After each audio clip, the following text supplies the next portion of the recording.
যে বিভিন্ন শিক্ষকরা যারা আমাদের আগের শিক্ষক, আমাদের সম্মানীয় কিছু শিক্ষক, তারা মূলত বিভিন্নভাবে ফোন করছেন, SMS করছেন এবং তারা একটা আক্ষেপের সুর শোনাচ্ছেন। সেই আক্ষেপের সুরটা হলো যে তারা বলছেন যে তোমাদের 2016-র চাকরিহারা শিক্ষক শিক্ষিকারা আমাদের নিয়ে নানান কথোপকথন, নানান টিপ্পনী, নানান রকমের অপমানজনক কথাবার্তা আমাদেরকে বলছেন।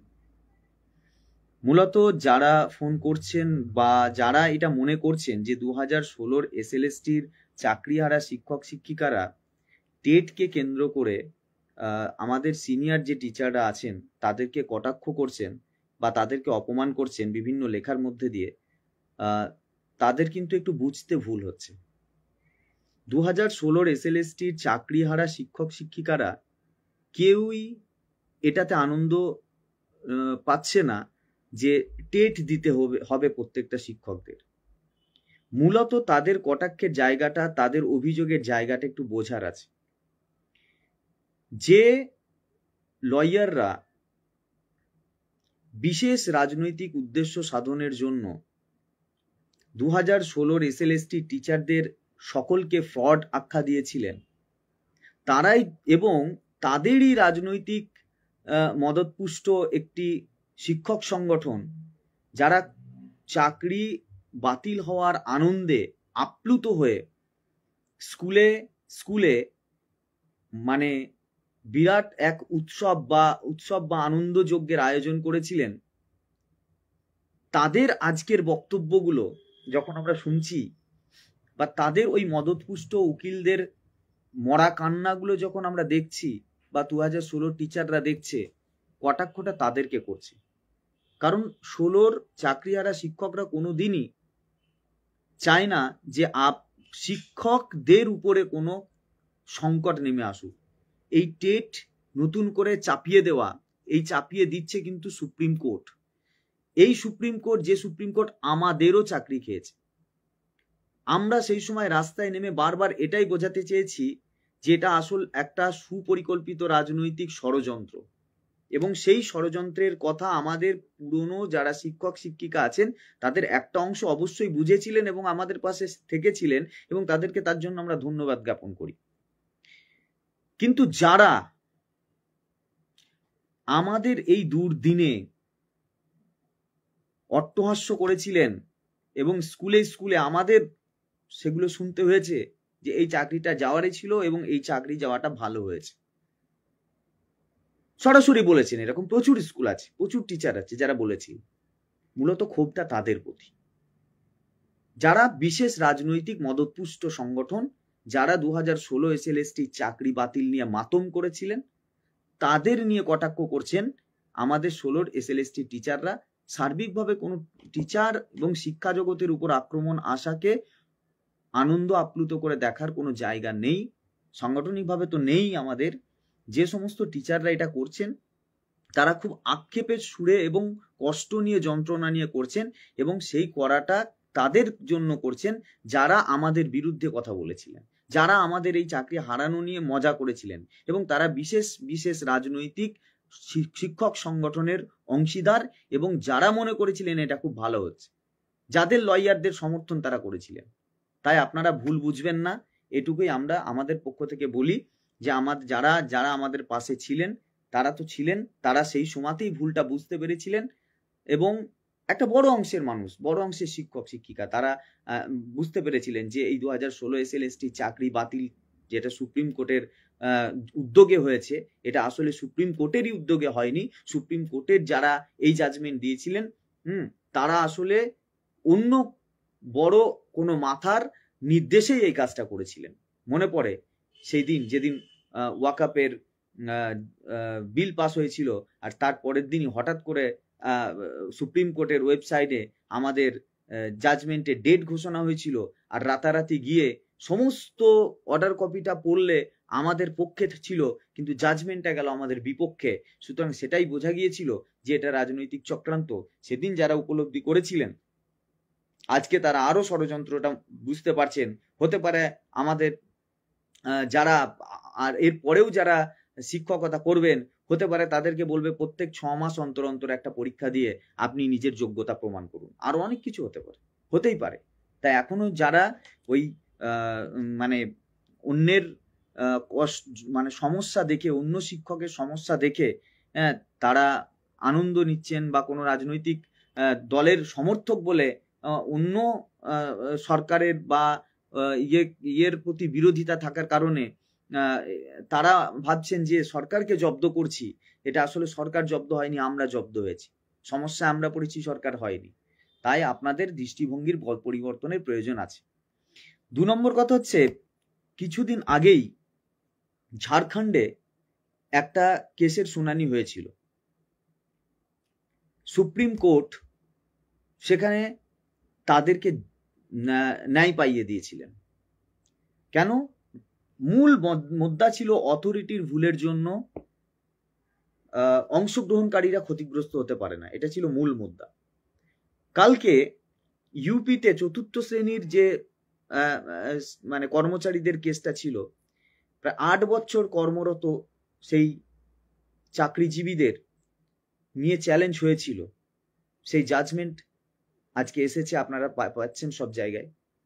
সেখানেও একটাই বক্তব্য তুলে ধরা হয়েছে, অথরিটির ভুলের জন্য অংশগ্রহণকারীদের ক্ষতি হতে পারে না। আমি অনেকদিন আগেই বলেছিলাম যে এই কেস যদি ইউপির হতো, এই কেস যদি গুজরাটের হতো, এই কেস যদি পাঞ্জাবের হতো, তাহলে জাজমেন্ট অন্য হতো। শুধু এই কেস ওয়েস্ট বেঙ্গলের ছিল বলেই এই জাজমেন্ট হয়েছে, এবং লোকসভা ভোটের আগে সুপরিকল্পিতভাবে আমাদের চাকরিটা খাওয়া হয়েছে। আমাদের জাজমেন্ট কপিতেও এটা উল্লেখ আছে, আমাদের জাজমেন্ট কপিতেও এটা উল্লেখ আছে যে অথরিটির ভুলের জন্য অংশগ্রহণকারীদের ক্ষতি হতে পারে না। অথচ 8 বছর 7 বছর 6 বছর চাকরি করার পর এবং সিবিআই ইনভেস্টিগেশনের রিপোর্ট থাকার পর সবকিছু দিনের আলোর মতো পরিষ্কার হয়ে যাওয়ার পরেও এই চাকরি আমাদের চলে গিয়েছে। এবং যে ব্যক্তিটা এই চাকরিটা, যে ব্যক্তি দুটোকে দিয়ে খাওয়া হয়েছে, তাদের মধ্যে যিনি চিফ জাস্টিস ছিলেন, তিনি তার রেকর্ডগুলো একবার খুঁজে দেখুন, কোনোদিন সার্ভিস ম্যাটারে হাত দেননি। আমাদের কেসটা তিনি রেখে দিয়েছিলেন সব ম্যাটার সরিয়ে দেওয়ার পরেও, কারণ তাকে রেখে দেওয়ানো করানো হয়েছিল, কারণ এটাই ছিল মূল লক্ষ্য। এটা রাজনৈতিক মদতপুষ্ট একদম পার্টি অফিসের ভূমিকা পালন করে আমাদের চাকরিটা খাওয়া হয়েছিল। এটা প্রমাণিত আজকে এই ঝাড়খণ্ডের কেস এবং ইউপির কেসের জাজমেন্ট, আরো সেটা দিনের আলোর মতো পরিষ্কার হয়ে যেতে পারে, হয়ে গেল। কারণ বোঝা যাচ্ছে সংবিধান এবং আইন অনুযায়ী বিচার হয়নি। বিচারপতি তিনি কে বিচারপতি তার অনুযায়ী বিচার হচ্ছে, আর বিচারপতির রাজনৈতিক মতাদর্শ কি, বিচারপতির চিন্তা ভাবনা কি, সেই অনুযায়ী জাজমেন্ট হচ্ছে, আর তাতে ক্ষতিগ্রস্ত হচ্ছে আমাদের মতো সাধারণ ব্যক্তি। এখানে সরকার ভার্সেস সরকারগুলো যদি দেখা যায়, সেখানে কোন জায়গায় সাধারণ উপকৃত হচ্ছে, আর সেখানে আমাদের ক্ষেত্রে হলো পুরো উল্টো। এটা পুরো পরিকল্পিত এবং আবার একবার প্রমাণিত হলো, যেটা আমি বারবার বলতে চেয়েছিলাম, যে ওয়েস্ট বেঙ্গলের জাজমেন্ট বলেই এটা হয়েছে। এটা অন্য কোনো রাজ্যের জাজমেন্ট হলে এই জাজমেন্ট দিতে গিয়ে হাত কাঁপতো, পা কাঁপতো, আর এটা খুব শক্ত হৃদয় দিয়ে করা হয়েছিল, কারণ এটা ছিল উদ্দেশ্য প্রণোদিত এবং শিখিয়ে দেওয়া জাজমেন্ট। যাই হোক, 3 নম্বর আমার হচ্ছে কিউরেটিভ। আগামী রবিবার আমাদের সমস্ত জেলা থেকে যেগুলো আসতে বাকি আছে সেগুলো আসছে, ফাইনাল হয়ে যাচ্ছে, এবং রবিবারের দিনেই পরেই আমাদের পুরো ডকুমেন্ট কিউরেটিভের জন্য সাবমিট হয়ে যাচ্ছে। আপনারা জানেন যে আমাদের নতুন যে পরীক্ষা, সুপ্রিম কোর্টের মানে চাপিয়ে দেওয়া পরীক্ষা আমাদেরকে দিতে হয়েছে। আমরা খুব শঙ্কিত, জানি না কি হবে, সেই নিয়ে আমরা অনেকে আশঙ্কাগ্রস্ত হয়ে আছি। তার উপরে বিভিন্ন ষড়যন্ত্রমূলক কেসের একটা ছক তৈরি হয়েছে। কারা করেছে? ওই যারা গতকাল বা পরশুদিন যে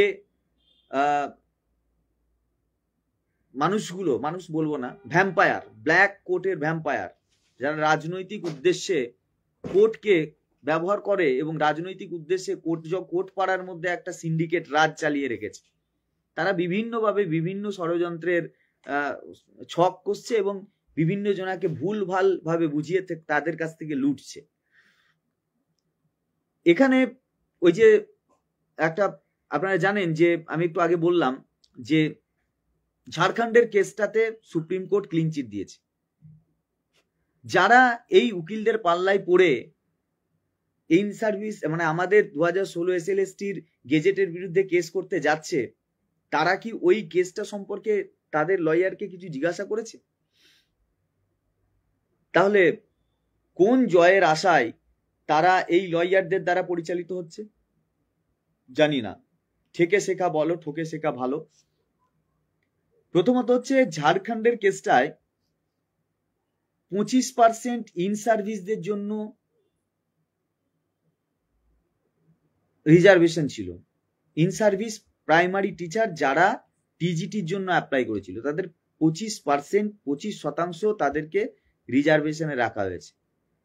মানে প্রাইমারি থেকে তারা চলে আসবে টিজিটিতে, এবং তাদের 5 বছরের মাত্র অভিজ্ঞতা থাকলেই তারা সেই সুযোগটা পাবে। তাহলে এত বড় একটা কেসের জাজমেন্ট হলো, আর আমাদের কেসের ক্ষেত্রে গেজেটটা অন্যদিকে তারা ঘুরিয়ে দেবে, এই যে বক্তব্য তারা দিচ্ছে এরকম, এবং অন্যদেরকে তারা মোটিভেট করছে, ব্যাপারটা বড় হাস্যকর হয়ে ওঠে।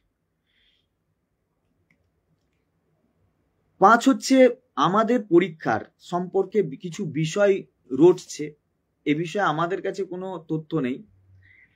নিতান্তই যতক্ষণ নাই সত্যতা থাকে ততক্ষণ সেটাকে গুজব বলে ধরাই ভালো। কারা ডাক পায়নি, কত পায়নি, এরকম নানান বক্তব্য সেখানে প্রকাশিত হয়েছে।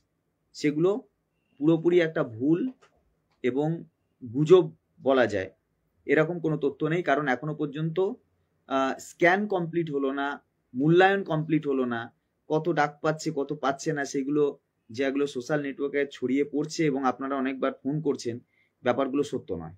কারণ এখনো তো বিষয়ই সম্পূর্ণরূপে সমস্ত ওএমআর স্ক্যান হয়ে তার মূল্যায়ন হয়ে একটা লিস্টেড হবে, তবে না সেটা জানা যাবে।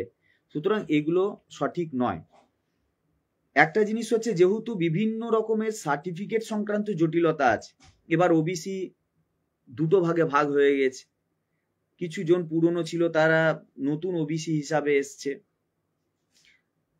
কেউ এ ছিল তারা বিতে চলে গেছে। এখনো পর্যন্ত আপডেট সার্টিফিকেট পাওয়ার সংক্রান্ত অনেক সমস্যা আছে।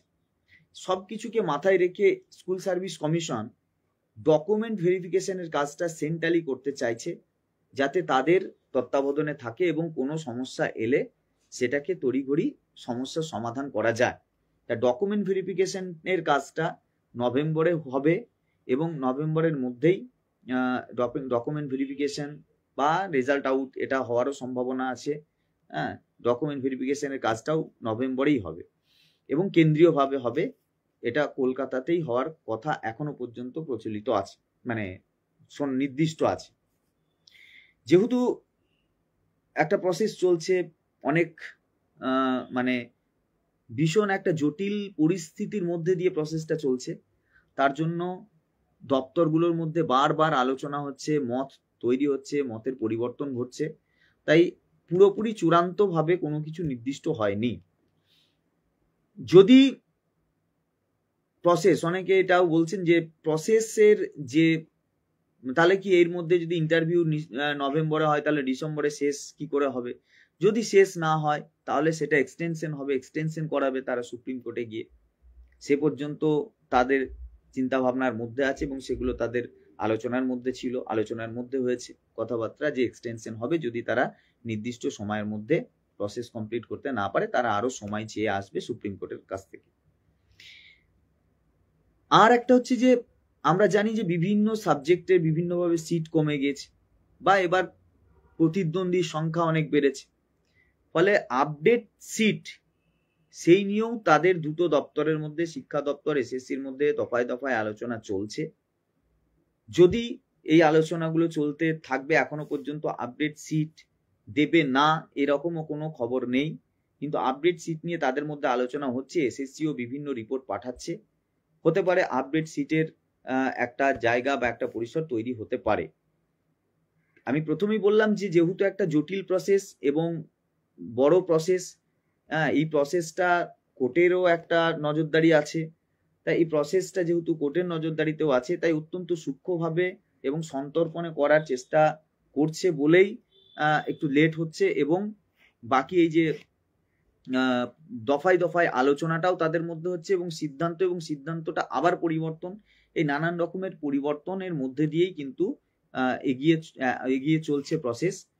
তো এখনই পুরোপুরিভাবে নির্দিষ্ট করে বিশেষ কিছু একেবারে চূড়ান্ত করে বলার জায়গা আসেনি। তবে এটুকু নির্দিষ্ট করে বলা যায় যে নভেম্বরের মধ্যে থেকেই, নভেম্বর মাসটা খুব ইম্পর্টেন্ট। নভেম্বর মাসটা, ডিসেম্বর তো ইম্পর্টেন্ট অবশ্যই, কিন্তু নভেম্বর মাসটা খুব ইম্পর্টেন্ট, যেহেতু নভেম্বর মাসেই ভেরিফিকেশনের কাজটা হবে। সেই ভেরিফিকেশনের কাজ হওয়ার পর এবং ইন্টারভিউ যেটা, সেটা এখনো পর্যন্ত তাদের আলোচনা পরিবর্তনশীল আলোচনার মাঝখানে ইন্টারভিউটা অবশ্যই জোন ভিত্তিক হওয়ার একটা সম্ভাবনা আছে। সেটা সেন্ট্রালি হওয়ার সম্ভাবনা কম, মানে নেই বললেই চলে। তো জোন ভিত্তিক হবে, কিন্তু ভেরিফিকেশনটা অবশ্যই সেন্ট্রালি হবে। তো যাই হোক, মোটামুটি এই তথ্য। আরো কিছু আছে, আমি বলবো যে প্রত্যেককে আমাদের 2016 SLST যারা শিক্ষক শিক্ষিকা আছেন তারা নিশ্চয়ই হোয়াটসঅ্যাপ গ্রুপগুলোতে আছেন। সেই হোয়াটসঅ্যাপ গ্রুপগুলোতে আপনারা ফলো করবেন। নিশ্চয়ই সেখানে আপডেটগুলো তো দেওয়া হচ্ছে, নিশ্চয়ই সেখানে আরো কিছু তথ্য যেগুলো আছে সেগুলো পাবেন। আর কি একজন লিখেছেন যে বোধহয় যে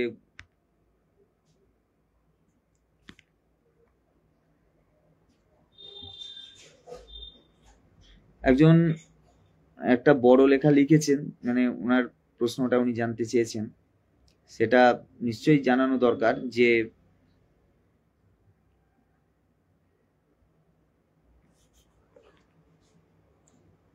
দেখুন, আমি কোনো দলকে বড় বা ছোট করে দেখছি না, বা কোনো দলের কথা বা কোনো দলের সমর্থক হিসাবে কথা বলছি না। কোনো দলের সমর্থক আমি নেই যে আমি কোনো দলের সমর্থক, কিন্তু যেটা ঘটনা, সেই ঘটনাটা বলা খুবই প্রয়োজন। স্পষ্ট কথা স্পষ্ট করে বলাটা খুবই জরুরি। এখানে কেউ বলছে না যে রাজ্য সরকারের কোনো ভুল নেই, আমরা কোনো সময় বলিনি। আন্দোলনগুলো আমরা বিভিন্ন সরকারি দপ্তরগুলোতেই করেছি। আমরা কোনো মানে বিরোধী অন্য কোনো রাজনৈতিক দলের পার্টি অফিসে আন্দোলন করতে যাইনি। বা যে লয়াররা আজও নানান রকমের ভণ্ডামি কথাবার্তা, মিথ্যা কথাবার্তা এবং আমাদেরকে অপমানসূচকভাবে ফ্রড বলেছিল, তাদেরকে ধরে গাছে বেঁধে পোলে বেঁধে পেটায়নি। সরকারের বিরুদ্ধেই বলেছি, সরকারের দপ্তরগুলোতেই আমরা আন্দোলন করেছি। কিন্তু ওই প্রাথমিক ঘটনার পর যে ঘটনাগুলো ঘটেছে, সেখানে বিচার ব্যবস্থা, কারাই বিচার ব্যবস্থায় বসে আছে, কারা বিচার ব্যবস্থাকে পরিচালনা করছে, মূল দায়ী বিচার ব্যবস্থায়। কারণ সে আমার সমস্যার সমাধান করেনি। এই তো ঝাড়খণ্ড গভর্নমেন্টের বিরুদ্ধে ক্লেম এসেছিল, তার মানে কি ঝাড়খণ্ড গভর্নমেন্ট কোনো দুর্নীতি করেনি? ইউপি গভর্নমেন্ট দুর্নীতি করেনি? সবাই তো দুর্নীতি করেছে। তারা গিয়েছিল কোথায়? যারা সাফার করেছিল তারা গিয়েছিল তো সুপ্রিম কোর্টে। সেই সুপ্রিম কোর্ট থেকে তারা বিচার নিয়ে এলো, জাস্টিস নিয়ে এলো, ন্যায় পেলো। আমরা পেলাম না কেন? এই সত্যটাকে বোঝা উচিত যে প্রত্যেকটা ভারতবর্ষের প্রত্যেকটা সরকার, আমি লিস্ট দিয়ে দিতে পারি কত কত সরকারি ক্ষেত্রে কোন কোন রাজ্য কত সালে কত কত দুর্নীতি করেছে, কিন্তু তার সমাধানটা হয়েছে কোথায়? তার সমাধানটা হচ্ছে কোর্টে। আমি তো সরকারের মাথা কাটার ক্ষমতা রাখতে পারি না। আমি পরীক্ষা দিয়েছি, আমি চাকরি পাবো, আমি দুর্নীতির সঙ্গে যুক্ত নয়। যারা দুর্নীতির সঙ্গে যুক্ত তাদের ব্যবস্থা কে করবে? তাদের ব্যবস্থা করবে কোর্ট। তাদের ব্যবস্থা আমি করতে পারি না, আমাদের কেউ করতে পারে না। আর সেজন্যই